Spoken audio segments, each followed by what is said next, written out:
2016లో మనకి Republican party తరపున Donald Trump పోటీ చేశారు. డెమోక్రటిక్ తరపున హిల్లారీ క్లింటన్.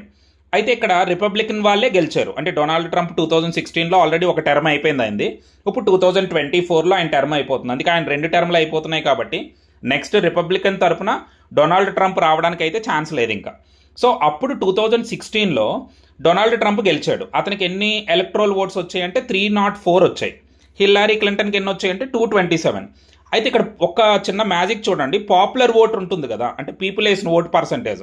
డొనాల్డ్ ట్రంప్కి 46.1% ఓట్స్ వస్తే హిల్లారీ క్లింటన్కి 48.2%. అంటే పబ్లిక్ ఎక్కువ మంది హిల్లారీ క్లింటనే కావాలన్నట్టు కోరుకున్నట్లు. కానీ ఈ ఎలక్ట్రోల్ ఓట్స్ అనే సిస్టమ్ వలన ఎవరు గెలిచారండి? Donald Trump. ఎందుకంటే ఒక స్టేట్లో చిన్న మెజారిటీ ఉన్న మొత్తం ఓట్స్ అన్ని ఆ పర్సన్కి వెళ్ళిపోతాయి కాబట్టి.